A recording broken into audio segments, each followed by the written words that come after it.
Welcome to the Underground, the Steel City Underground, the black and gold standard for Pittsburgh Steelers coverage. Now, here are your hosts, Joe Kuzma and Brian E. Roach.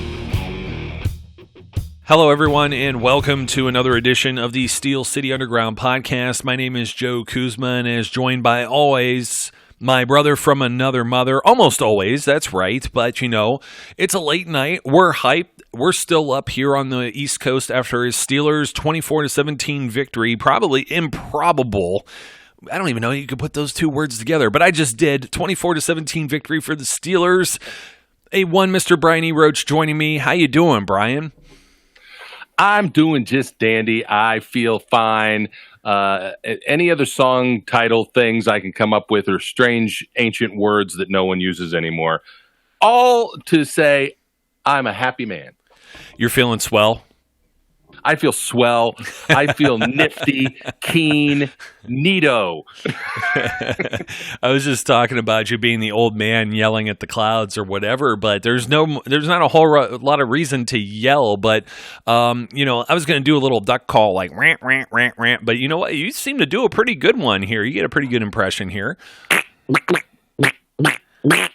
I'm telling you, man, that's like Donald Duck. But, I don't feel like the curmudgeon that Donald Duck is. Usually that's me, man. I'm like, you know what? Screw everybody else. Mickey, he's just too happy. He's on prescription meds or something. You know what I mean? Come on. He has that squeaky voice, right? And I feel more like Uncle Scrooge. I just want to keep to myself and swim in my giant vault of money. So, and they played DuckTales. They played the DuckTales theme during this NBC broadcast, and I about lost my mind. It's like, okay, let's play Darkwing Duck now. Let's just do them all. You know what I mean? And there's going to be some naysayers out there through 3 quarters of football. I mean, the Steelers pretty much just they kicked ass and took names, and that's pretty much what we're going to talk about here. The very end of the game, I know we were a little bit on pins and needles because it got a little closer. It was probably the score shows it closer than what the game actually was.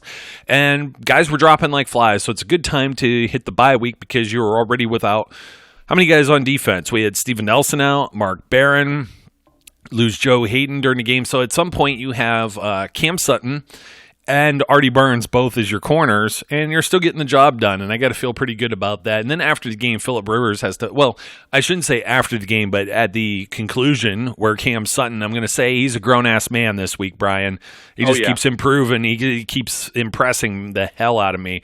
But, Phillip Rivers had to get in either his face or Mike Hilton's face or something. It's like, come on, man, just, go home and make another baby or something. That's what you're better at. Obviously this football thing, you're just a choke artist because the Steelers did the same exact thing that's going to be a bad take. Somebody's really going to get on me about that, but I don't really care. He has 11 kids, so, he probably won't even be offended. He's probably going to go home and do that anyway. So, it was pretty much the blueprint out of the Broncos playbook. It's like put up a bunch of scores early and then just kind of hang around and, they almost let him hang around too long. I do have one little problem, though, with the officiating with the game as usual. I felt there were some ticky-tack calls there when the game was, 24-0 and 24-3.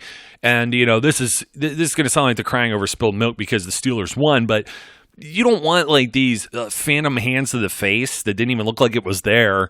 They keep the other team in the game and then make it as close as it did because you know what? That could have gone to overtime and cost the Steelers the game. And it's just this kind of stupid stuff that, just kind of ticks me off. So, individual performances, Brian, Cam Sutton, obviously.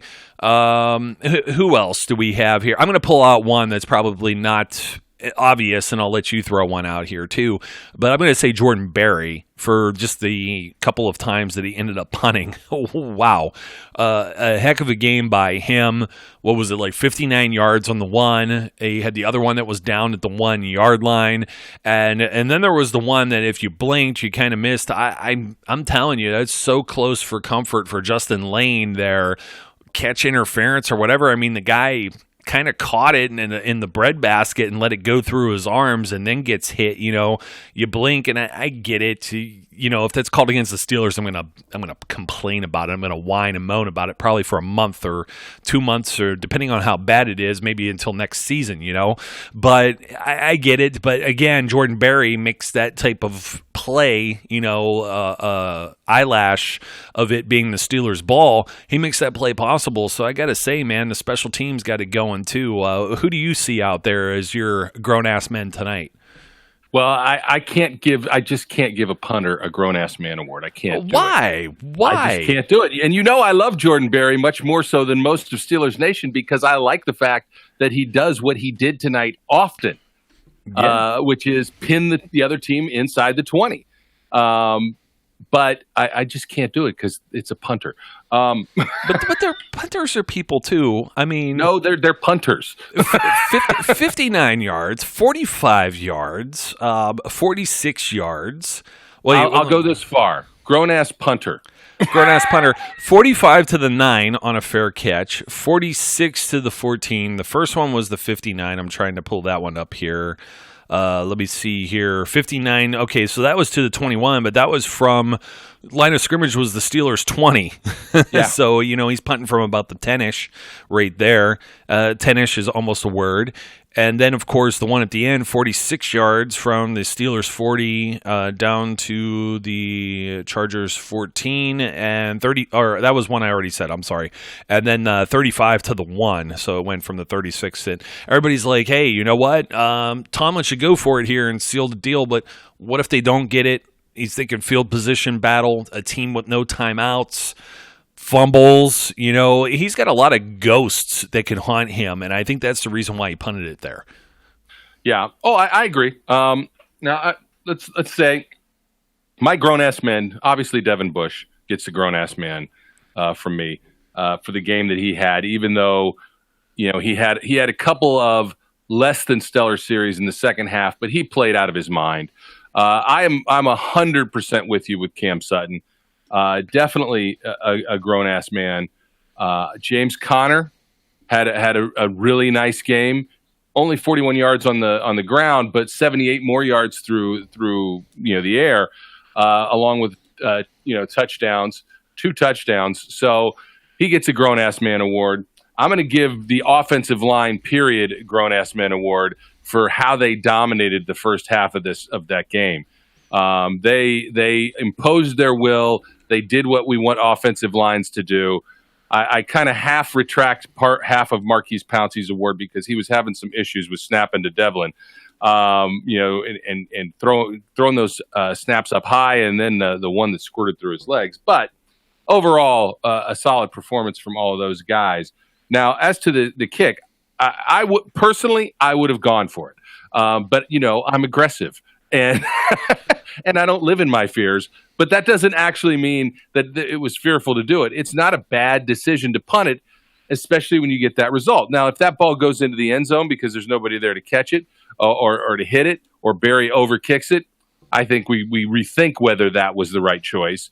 But it turned out in the exact way that you'd hope it would, and so it all worked out. Now, I got to mention this because you mentioned it. I was loaded up. I was loaded for Bear with the ref stick GIF that I created. I was set, man. I had my finger on the trigger of tweets multiple times, and I gotta, look, when I can't complain about the refs, I can't complain about the refs, and I get what your issues are, but you know what? The interference on the fair catch is the right call. Even though I don't believe they actually saw it. I think somebody buzzed them in their headsets and said, hey, you screwed this up, get it right. Well, no. Because it was too simple. This is what happens. I know there's no review. There's no review of it. I get that. Well, they have these Vocero headsets. I think they started wearing them 3 years ago, and they're always on. Those are the earpieces you see with the little mic boom that comes down to their mouth. They use these in soccer too, by the way, and they're always on. There are a variety that you could have where you just hit the button and then speak to. So they could have that, but literally what's happening is somebody in the referee crew is standing in observing from somewhere else, looking at a replay on the screen. I believe that 100%. Yeah. And hey, you know what? Cheat to win, man. I mean, I'm okay with that.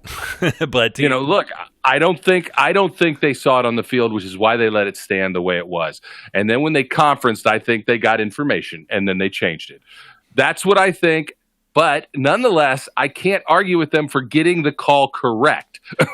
Yeah, I'm just saying, there were some spots where there may have been a holding, or there was the one, a few people are going to hear Artie Burns' name on TV tonight and just think, oh, that guy's a bum. People were freaking out about it before, this game even started. And it's like, you hadn't seen this guy work out in training camp.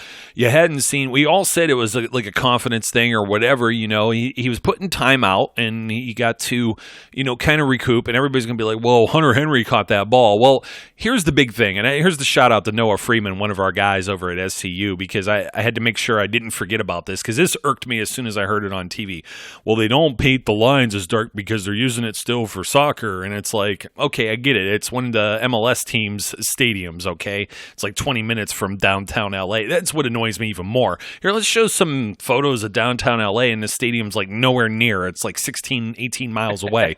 You know what I mean? It's like, there's nothing else around it or whatever. I think it used to be an old landfill or something, actually, out there in Carson. Believe it or not. Like, I'm not even joking about that. But that's why the land was cheap and they built a soccer stadium there, a soccer-specific one that then the Chargers are kind of using part-time until this, $5 trillion stadium is built, out there. But anyway, and that's the reason why it was taken over by Steelers fans too, because all the Chargers fans are like, well, there aren't Chargers fans. The ones that were Chargers fans that still stuck with them, even though the team abandoned them in San Diego, they live too far away. They're like 2 hours away or whatever in San Diego. They're not driving up to see this team in LA. Screw these guys. And the people that are in LA for 20 years are like, well, the Chargers were never really our team. Maybe you get away with that with the Raiders or the Rams, where you got past generations or old timers that were fans of them when they were in LA. But that's the reason they got to take over. That was something we kind of predicted on the show. And then, Phillip Rivers is trying to make calls there. I'm surprised there wasn't a false start. I mean, maybe they learned their lesson from last year. It doesn't matter. They wouldn't have called it anyway. But let's just make the one note I do have about the refs is I think Joey Bosa was offside about 90% of the snaps in the first half, and none. They didn't call one of those until the second, but. It was snip. That's me being nitpicky. I'm giving the refs a break this game. Well, anyways, they were saying the Hunter Henry back in the end zone, Artie Burns played about as well as you can, and the guy got his foot down, and you can't really tell if his foot was on the white because it was like a faded puke green. It was almost like the color like your socks get if you had white socks and then you washed them for the first time with other dirty clothes instead of putting them with the whites, and or after a while you have them for a while they were you mow the lawn with these socks, then you throw them in there, and now they're like kind of faded, and they're like, well, they can't paint it as dark because of soccer. That's such malarkey, and I don't mean Mike Malarkey. I mean malarkey. It's like for better words instead of using cuss words on the show, of course. And it's like, this is the NFL. We can't repaint that with green paint afterward. Like, that's what you would literally do. That is like, there's college programs out here, college soccer programs that I work with, that they will paint the brown grass green in order for it to all look uniform if they happen to have actual grass. And when you're using a multi-purpose stadium such as what the Chargers are doing here, let's give you a little bit of rule of thumb with the way the soccer lines work with their boundaries. So the very back of the end zone, that big white stripe where Hunter Henry's foot comes down, that is the line that would be the goal line in soccer, the very front of that edge of that back line for football, that wide stripe. So you could always paint that a different color, or they're going to repaint it, or they're going to paint it green anyways afterward, for it to not be something distinguishable by high-definition cameras in a game where every single play counts anymore. And I said a multi-billion dollar industry. My head looks like one of these old like 50s nuclear bomb test videos with the mushroom cloud coming out of it. And it just blows my mind that you can schedule a game in Mexico and have the field all screwed up and then have to move it to LA or whatever. And then the preseason game in Winnipeg, or these Hall of Fame games where the field's screwed up in Canton. There's no room for this garbage in the National Football League. It's just, you get an accident like the Steelers had when they played in St. Louis against the Rams and the turf caught fire. That's an accident. There's pyro and, I guess stuff happens. But to not have the field adequately marked where you can tell on a replay camera, or the officials can tell, because one guy was like, nope, and the other guy comes in and was like, nah, I'm the big boss here. This is my ego. This call's right, touchdown. Oh, okay, I'll go with you, touchdown. And it's like, come on, man. That's kind of, one way or the other. I mean, it didn't hurt the Steelers, but I'm going from a what if, and that's kind of one of the things where this type of stuff's unacceptable. Of course, we don't have the same complaints as maybe Browns fans have from earlier in the day. But then again, you know what? I don't really care about the Cleveland Browns either. So, they could stick it. Exactly. Look, I watched a lot of games today, and there were plenty of opportunities for me to hashtag the refs stink, because they do stink. But in this particular game, I thought that the fact that I didn't feel compelled to tweet it was a victory of sorts. So I give them the pass here. I do want to say that I was close to giving our Duck Dynasty friend a grown ass duck award, and but I didn't do it. Grown ass quack. Yeah, grown-ass quack duck, whatever. He did a great job doing what he was supposed to be doing, which is, keeping the ball where it wasn't going to cause the problems, because the first time he had to throw it where it was going to cause a problem, he stared down Johnny Holton. And I agree with the tweet you tweeted out where Holton didn't help him at all on that play. No. Which always drives me crazy on interceptions, because, the receivers have to fight for that ball, and Johnny Holton certainly did nothing to try and fight for that ball. But at the same time, Hodges stared him down the way a rookie might do, and threw that one pick. So that disqualifies him for the grown-ass duck award. But he still did a fine job, and in his first NFL start, got the win. So congrats to him. And he outperformed Phillip Rivers if you just look at passer rating. Yes. I mean, Rivers threw for 320, but had a 77.8 rating. And I think Hodges only threw one for 132, and had an 87.9. Yeah, but 75% complete to Rivers. Rivers an uncanny 59.1. That's Rivers is usually in 65% plus range. Yeah. Look, the Steelers defense by the end of the third quarter was a shambles of what it had been at the beginning, because you lose Stephon Tuitt, which, fingers crossed, it's not as bad as what people are projecting, and it's not a season-ending or a long-term injury. You lost Devin Bush for a little while. You lose Joe Hayden. You've lost. They were making a big deal about T.J. Watt at the end of the game not playing any snaps. The fact that they got dinged up quite a bit during this game. And hopefully the bye week couldn't come at a better time. We can get some of these guys healed up, because what you saw in the first half is what this defense can be. That's even without all of its component parts. You add Steven Nelson back into that groove. And I'm not going to say whether Mark Barron's an improvement or not. Vinny has been playing great since he came back from the hamstring. So, but it's still another piece to the puzzle. This defense could conceivably still get better. And Tyson Alualu had a nice game in support for, Stephon Tuitt going out. But, that's why they were worn down. You lose a defensive lineman. Now you can't rotate as much. They spent, a lot of time in the second half on the field. Even though the Steelers were big time, a rarity for this team this year, big time of possession leaders in this game. Yeah, in fact, more than usual, because they win the battle, and I mean they win it by almost a 9-minute margin. What about maybe 8.5 here, if my maths is correct? 34:05 to 25:55. In fact, I don't even know. This might be the first time in the entire season that they've actually been positive over the other team.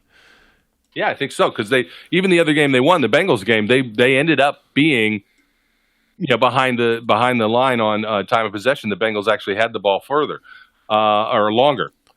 So, there's a lot of good that came out of this game. The fact that they could go out to the West Coast where they generally don't play good. And I forgot. I wanted to mention this. I'm going to give a grown-ass man award to Steelers Nation. Yeah. Because daggone it, listening to those defense chants, that was freaking awesome, man. I mean, it really was. And I almost want to give some kind of an award to the Los Angeles Chargers stadium group who pulled the Rickroll on them with Renegade during the game, because that's hilarious to me. Well, explain that for people who don't know. I'll explain the first half of it is if you've never been to Heinz Field, the big pump-up song when the defense needs a big stand, a turnover, a stop, a 3-and-out, whatever it may be, the Steelers will play a classic rock song by the band Styx called Renegade, and it's kind of a tweaked version of the song too, and it got a little more bass and it got hard hits and stuff. Video highlights of the Steelers. So the Rickroll aspect of that, of course, if you don't know, is what? Is that Rick Astley? Never going to give you up. Yeah. They started Renegade and rolled it into Rickroll, and that's funny. That's funny. I give them credit for that. That's some funny stuff. Yeah, it's a long time internet prank where you try and get somebody. It's almost like doing like the little OK sign and holding it below your waist, and then you get to punch somebody when they look.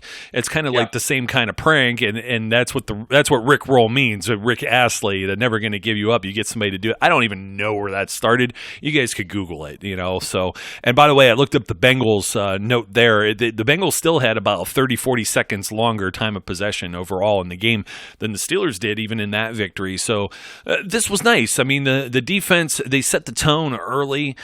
You had the Chargers get the ball first, which was nice. I like the defer. Mike Tomlin going with his defense. He's feeling confident. He almost seems like he's a defensive-minded coach now, Brian. Yeah. It's like, hey, this guy might know what he's talking about. And, there was a first down right at the gate, and then it was pretty much the next 3 downs and out and punt. And, then the Steelers, they didn't do a whole lot. They let Duck Dynasty here, Devlin Hodges, they let him pass it right out the gate, tried to get to Juju, and then all of a sudden, that was the last time you heard from Juju until the fourth quarter or so. And they weren't doing a whole lot. They had Connor lost a yard. There was a little pass to Vance McDonald. There was a false start on the punt, and then all of a sudden it was like, well, they're kind of deep in their own territory, and then that's when Barry blasts the ball 59 yards, as we were saying.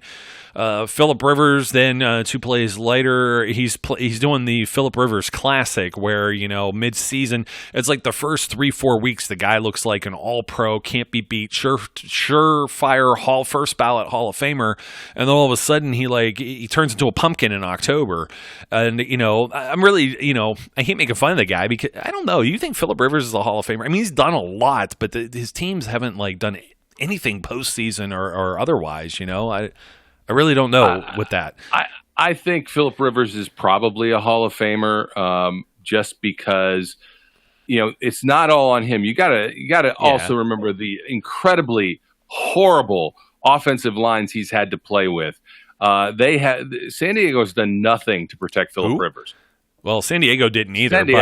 San Diego or Los Angeles. Neither one of these teams has done a thing to protect Phillip Rivers. And the fact that he's put up the numbers that he has and had the kind of performances that he's had, despite all that, is still, but he may be borderline, but first ballot? I think he probably is. Oh, I don't know about that. Yeah, see, that's what I'm sorry. I may have left that part. I thought that's what I was trying to say was first ballot. I don't know. You gotta have won some stuff. he probably I mean, he's probably, they didn't win their division last year. I mean, okay, I know, you got to win something. But anyways, he fumbles and or whatever that thing was that he bounces over the. Oh, that's what it was. It was the backwards pass. Backwards pass, yeah. And so technically it's a fumble, and a couple guys staring at it. And Devin Bush, the rookie, the new guy, it's like this is his 6th game. He's like, hey, everybody, this guy up in Michigan. I said the word. Oof. No, the university up north. He picks up the ball and runs it in. It took him to do it. I was like screaming at the television. They may have been able to hear me and heard me over in Carson or wherever the heck they are. L.A., I guess. We'll just say L.A. and not San Diego. Yeah. So the Steelers go up 7-0. I'm feeling really good about their chances at this point. And then all of a sudden, Phillip Rivers, he pulls another rabbit out of his hat, or a duck. No, it wasn't the duck. The duck was the good thing this week. So intercepted by Devin Bush, and Devin Bush does something that hasn't been done since was that 2000, 2001? I think it was Missy Matthews that threw it out there and probably fed by somebody else. But it was Deshae Townsend. I'm like, I didn't know Deshae Townsend had an interception, fumble, and a touchdown all in one quarter or whatever. Like, you know what I mean? That was kind of neat, and in the same way, I'm like, wow, Deshae Townsend. Okay, there's a name you don't remember from Blast from the Past, or you've forgotten about for a while. So Steelers get the ball, and they're able to matriculate. Is this the proper use of this now, Brian? Matriculate the ball down the field. Matriculate the ball. Yeah. 4 minutes, 23 seconds drive, 7 plays, 40 yards, 14-0. All of a sudden, I'm starting to do the little Ric Flair strut around my living room, wooing at people and telling everyone how Devlin Duck Hodges is the man. And to be the man, you got to beat the man. You got to walk the aisle, Brian. So it was a thing of beauty. I mean, we can go through like every play here, but I mean, it ends up going now.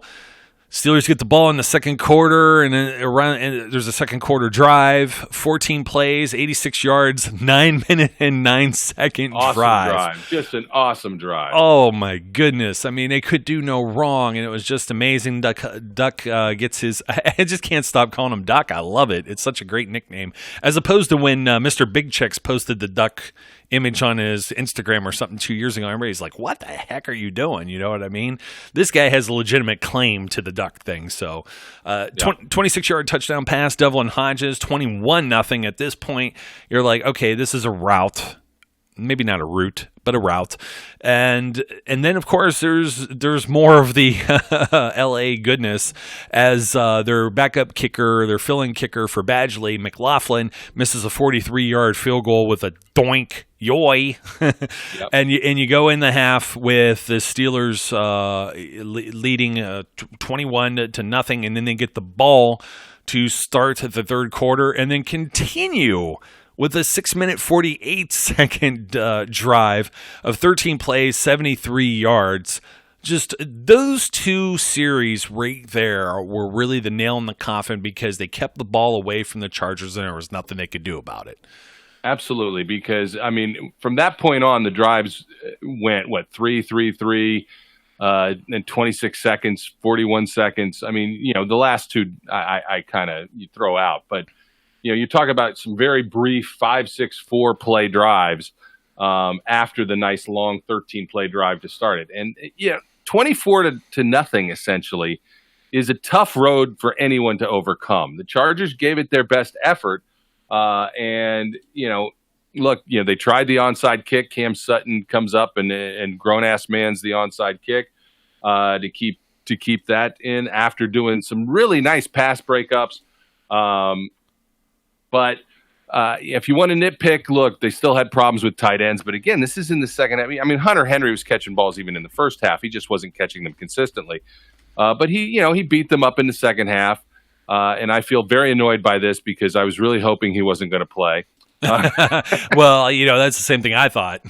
Yeah, but he did, and ended up with like 100 yards receiving and a couple touchdowns.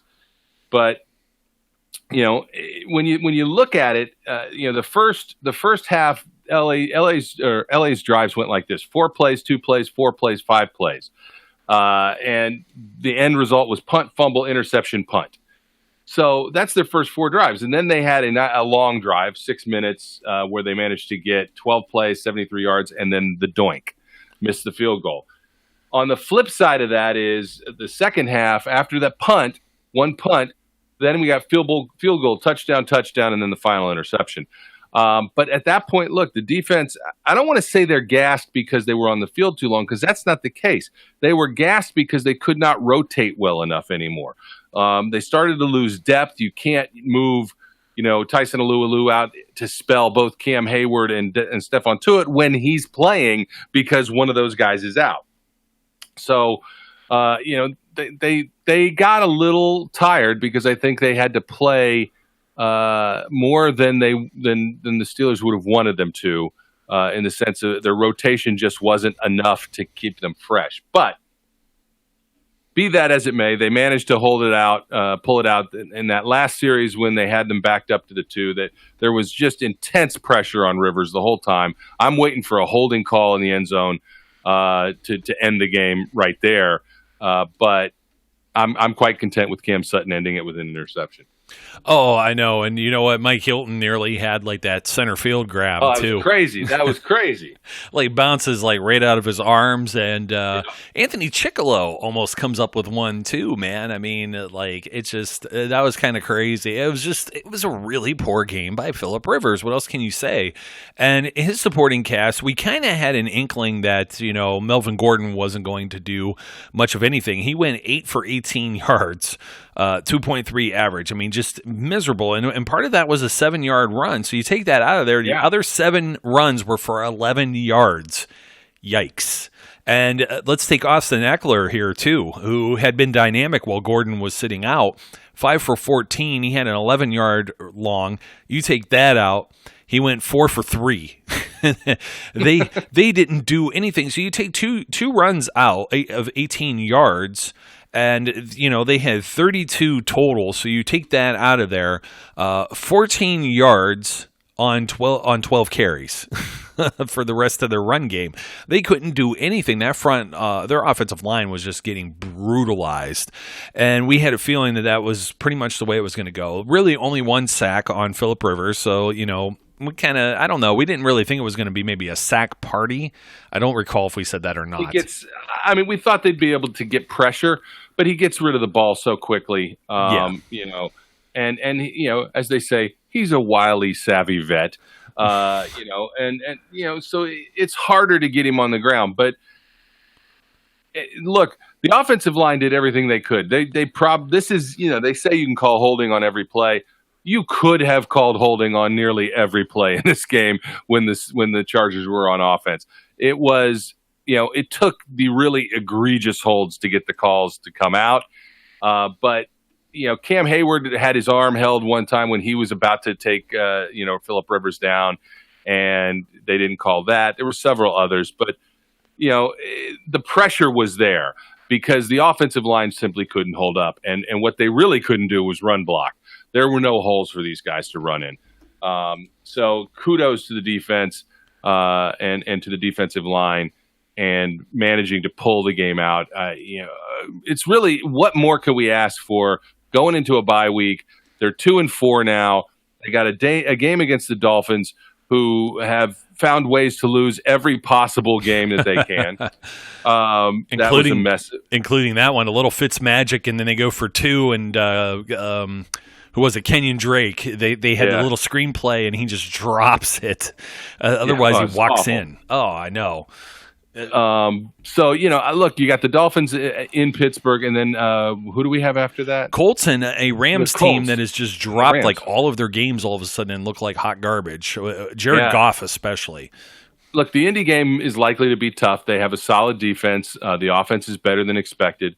But you get to that point, and you look at the Ravens schedule as on top of that, because I think they have Seattle and the Patriots upcoming. You look at that, and once again, I don't want to look too far ahead, but coming out of the bye, if this team can roll off a couple wins, 2-4 is not a bad place to be. Yes, we'd much rather have won more of those games than we've lost, but it's certainly achievable that in a couple 3 weeks we're 4-4, and depending on what happens with the Ravens, who barely beat the Bengals today. And the Bengals, as you tweeted out or mentioned in the back rooms, I think, are terrible. They're just terrible. If they were capable, they're the same as the Chargers. They can't run the football. They have a terrible offensive line. And if they were able to do anything on offense, they coughed up a whole bunch of turnovers on the Ravens. I mean, they were getting the ball and they were forcing some stops here or there, and it was kind of eye-opening as opposed to the way the Steelers absolutely, manhandled the Bengals. And I know you can't always do these comparisons because then another week a team's going to be completely different and you're not going to expect it, and that's just how the parity in the NFL goes. But just, on the surface of it, you're kind of looking at it like, wow, really? I can't believe the Steelers lost this game in overtime just a week ago. It would be 3 wins in a row, man. I mean, everybody would be partying and celebrating and everything else. And, to go on the road in Los Angeles, West Coast, where, West Coast and Florida, they seemed Mike Tomlin, and they never seem to be good there. Mike Tomlin teams, it just seems that way. You know what I mean? Yeah. And they go there with essentially a 4th-string quarterback making his first ever start that, has played in, the subdivision of Division I football at Samford. And, I like the credit and stuff that, Al Michaels and Chris Collinsworth were giving. They were having a lot of fun with the Duck Hodges thing, the duck call thing. Oh, yeah. And, he's a smaller guy, but you know what? He did exactly what he needed to do, and it wasn't, make a whole lot of mistakes. We mentioned the one with Holton, and Holton just kind of got out-muscled there, and I'm just like, you got to go to the ball, man. You just can't sit there and wait for it. And I know this guy throws like laser beams, but he lofted like a rainbow there. I don't know. Maybe he couldn't see over the offensive line or whatever. But yeah, you know what I mean? It's just one of those things. Those are the type of things that are going to happen when you have somebody like this playing in this spot. It doesn't mean that they're absolutely like a terrible quarterback. He's much better than a lot of the backups. Did you see Ryan Tannehill today? I mean, he was just, wow, just awful against the Broncos. And we've seen the Jets quarterbacks just, fold like a deck of cards too in some of those games, especially against was that against the Patriots or the Browns or both, actually, and Luke Falk. And it was just, it was just miserable. And you've seen it in years past with other teams where they get these guys in there and, you got to give a lot of credit. People are going to be upset about hearing this, Brian, but you got to give a lot of credit to the coaching staff. And they did this not only with, the guy who came in as a camp arm, the guy who wasn't even there. It was Brogan Roback was supposed to be the camp arm. Devlin Hodges comes into rookie camp on an invite and bumps that guy off the roster and comes into camp. They also do it with Cam Kelly playing in Mark Barron's spot for most of this game. And that's, I think, where they originally envisioned him playing. And he's been playing fairly well in that spot, I would say. There was probably a little bit of miscommunication just because both starting corners were out. So you still have a guy that's kind of you have a newer guy in Cam Kelly, and you have a newer guy in Minkah Fitzpatrick who hasn't he wasn't there for camp, and he hasn't been alongside these guys. That's still trying to acclimate himself to Steelers football. What is this, his 3rd week there now? So or fourth maybe.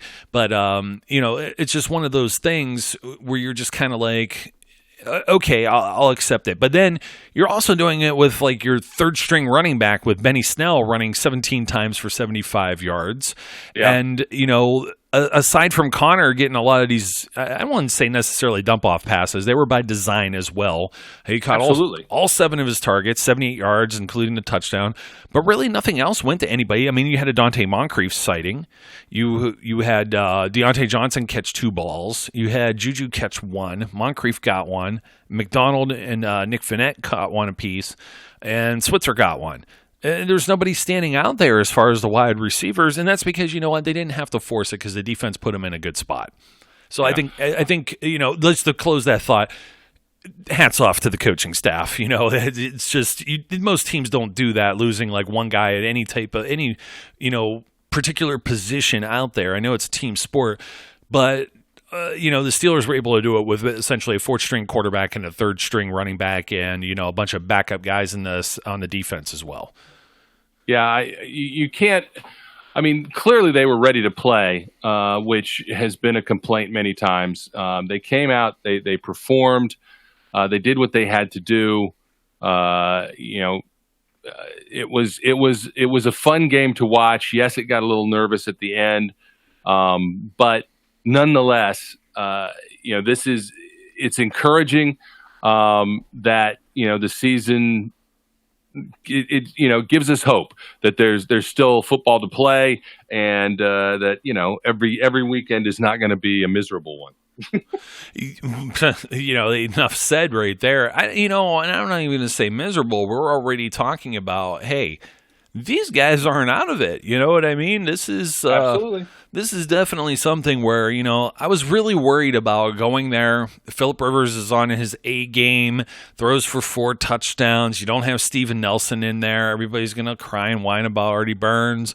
Vince Williams, he is the starter even over Mark Barron, but you got a rookie with Devin Bush, and Vince Williams isn't meant to be the cover guy. And they exploit this somehow. And this is an ugly game, and you have a guy that's the camp arm, and you can't even generate offense, and just all of these different things that could be on the other side of the script, and none of that happened. And the Steelers pick up what I feel is a very important victory here, and I feel the momentum is definitely in their favor, because even the overtime loss doesn't really feel like a loss to me. I know it goes in the record book as such, but I don't think that all hope is lost here, and I think they can, as you said, as you look ahead at the schedule, maybe don't look too far ahead, but I think they could parlay this into some stuff. I mean, having a full week to prepare, as long as they don't look down at the Dolphins, you maybe get Mason Rudolph back out of concussion protocol. You get all these guys healthy, hopefully nothing serious with like Tuitt or Hayden or any of the other guys that were already banged up, like James Washington and that, Jalen Samuels. You start to get all of these other pieces back together, and these guys play together, and you stack another win, and all of a sudden you're up against some teams that maybe more challenging. Colts, Rams, you still got them at home. They hadn't been playing maybe the best football, especially the Rams have got to collectively try and get it together, and they're dealing with some injuries too. And all of a sudden, this is going to look a lot different by the time you get into November. And I truly this could be something really special to see, because you were already talking about the Ravens. I mean, the Ravens, they got to go to Seattle. Then they have a bye week, and then they got New England. And, of course, it's Cincinnati. But as winning the division last year, they have to also play the Houston Texans as one of those teams as well that's on their schedule that the Steelers don't have to contend with. And right now, that team is on fire. They're putting up points and gobs and looking just as scary. And I mean, they beat the Kansas City Chiefs 31-24. That's nothing to sneeze at there. So, and then they also draw the Rams and the 49ers, and then Bills, Jets, Browns, and finish off with the Steelers too, which who knows? That could be an AFC North thing, the national. Some people joke and say the National Entertainment Football League. Hey, I don't know, maybe. So it seems that way sometimes. It's like, well, Phillip Rivers tried to give it away, and Hilton couldn't grab it, so let me throw it away over here and let Cam Sutton grab it instead. We'll redo it. So never know, man. I don't know. You'd have to have so many people in on that. But that Vegas line there, they spotted the Steelers 7, so that's looking kind of sweet for anyone who wanted to put their money where their mouth was on this game. I guess the only thing is, Devlin Hodges, he didn't throw downfield. I don't think we'll have the same storylines with Hodges, with Duck, as far as throwing beyond the line of scrimmage. He only had 4 passes. They were all incomplete, by the way. There was one right at the 10 that was complete for the first down. One of the 4 was the pick, the attempt for Holton. And that was about it, you know what I mean? And he didn't have to do anything more, like I said, because the defense set him up. Steelers were already spotted basically the 7 points, and then they had those 2 solid drives where he just managed. The offensive line took over. It was a combination of Connor and Snell, and then it was still more Connor in the passing game. And how many times have we said in the past, when you get these running backs enough touches, and in this game you have how many rush attempts between Snell and Connor? 33. And you also get James Conner the ball 7 times. Well, the primary back, as long as they're getting that 20 to 25, and he had it with the catches, he had 16 and 7, so he's at 23 there. He's at the sweet spot where the Steelers usually win and they control the time of possession. Yeah, it was all around, a solid game plan. They did everything they could to protect Hodges and to put him in the best possible situations, which is what we said they needed to do. When you're dealing with a quarterback that is, it's not that he's not competent. He did an excellent job. He did some really smart things at a variety of times. picking up blitzes that he noticed coming in, rotating out of the pocket, throwing the ball away when he had to throw it away. He played smart. He played mistake-free other than the one. That's what you need your third-string quarterback to do when he's asked to play. And they did the right things to make it work. The offensive line stepped up big time. The running backs played well. You really – there's not a lot to complain about there. And a lot of that has to do with how they decided to coach these guys up, the game plan that they put together.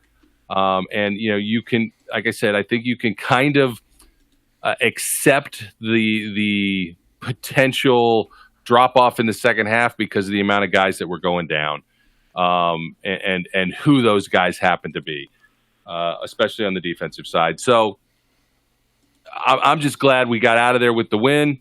It was, like I said, it was a fun game to watch, and it gives you hope moving forward that they're not in that horrible position we all kind of anticipated they might be in, where, every weekend was going to be, impossible to endure. It doesn't feel that way anymore. I don't know that I felt it was going to be impossible to endure. It was just more emotional roller coaster because they were so close, with the exception of week 1 against the Patriots on the road, which I think we're getting. I don't want to say it. Screw it. I was going to say, I don't want to say we're getting used to it. I really felt that they had a better chance than what they did.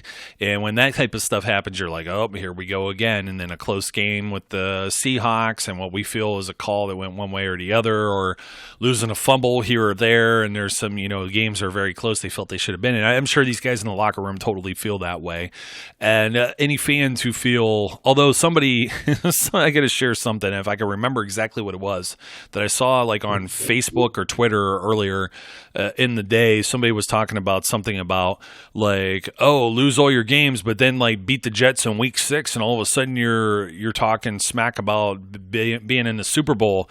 And I was like, they play the Jets like in December, man. Like, what are you talking about? Like, this is week 6 right now. They didn't even play the game. And it's like, you get people like that. You almost have to ignore almost as much as the ones that are sharing this stuff. There's a couple of websites out there that actually pay people to share links. This is my pet peeve, and I got to get it off my chest before we close out this show.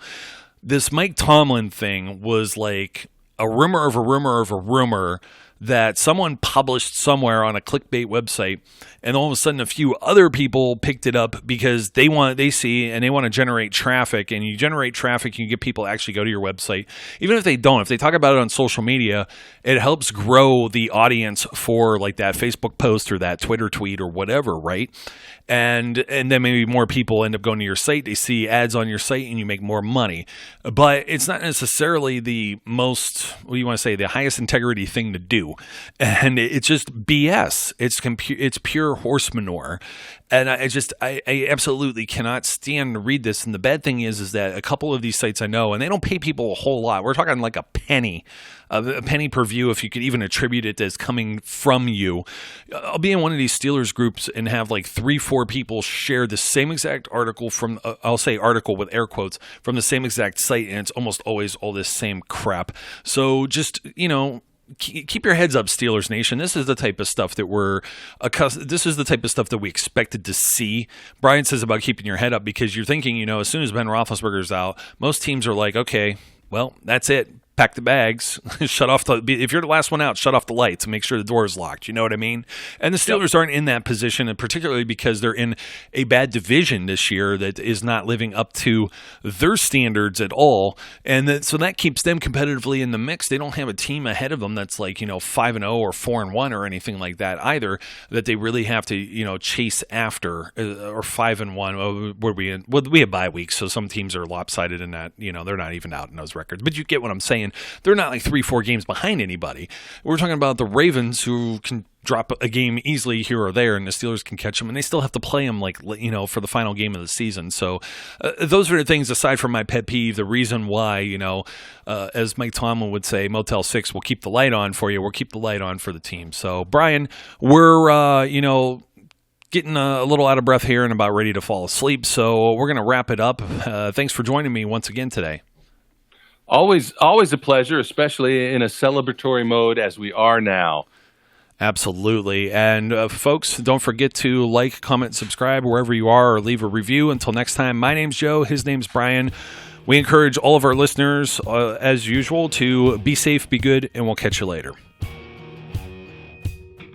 We would like to thank you for listening and remind our listeners to follow us on social media and our website, www.steelcityunderground.com.